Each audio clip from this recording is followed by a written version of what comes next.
Good evening, school board and members and staff. My name is Jeff Kent, and I live in the Livingston District. Thank you for making time tonight for the public to speak to you.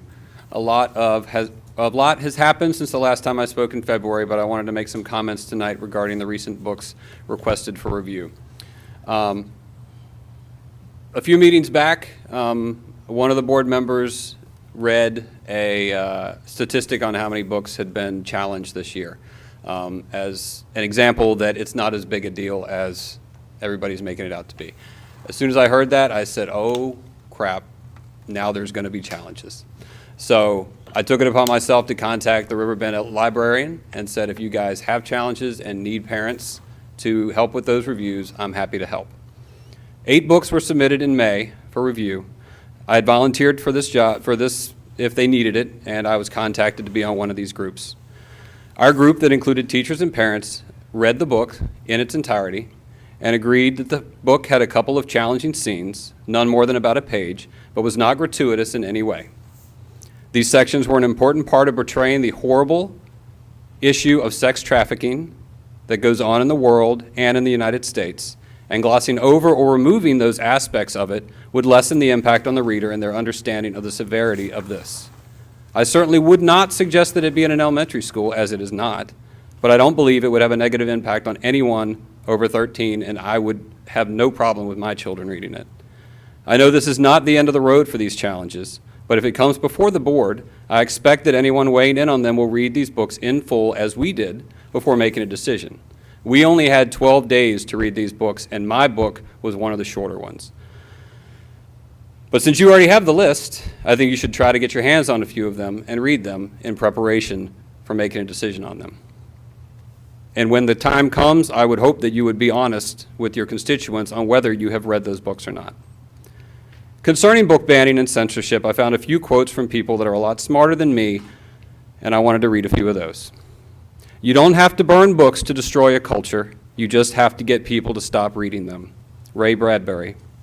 Censorship is telling a man he can't have a steak just because a baby can't chew it.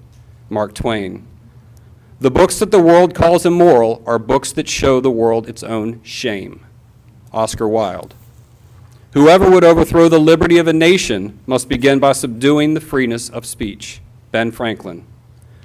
Submitting to censorship is to enter the seductive world of the giver, the world where there are no bad words and no bad deeds.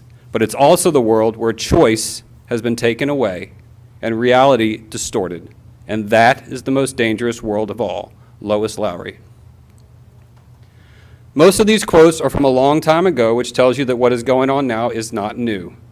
It's dressed up in a new package called Parent Choice. But all of these shenanigans, book burnings, telling teachers to stick to core subjects, accusations of grooming and pedophilia, is all in the current far-right playbook. This is not a local grassroots campaign against Spotsylvania County schools. This is a coordinated effort that is happening all over the country right now to create a sense of fear that they hope will drive voters to the polls. The influence of neighbors and local leaders is a lot stronger than that coming from Richmond or DC, and this party is doing a great job right now harnessing that at the lowest levels, school boards. Politics shouldn't be a factor in school board decisions, but allowing and even encouraging these efforts to influence decisions leaves us no choice but to call it out for what it is. I'm not going to push one side or the other on this. I know which side I'm on, and I've made that decision based on my desire to live in a world that puts empathy and love ahead of fear and hate, that trusts that more knowledge is better than less knowledge,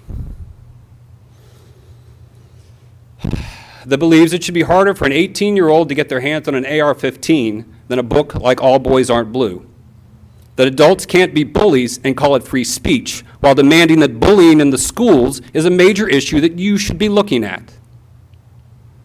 And I ask the members of the board to think about what kind of society you want to live in when you make your decisions. One more quote. Fear is the path to the dark side. Fear leads to anger. Anger leads to hate, and hate leads to suffering. Thank you.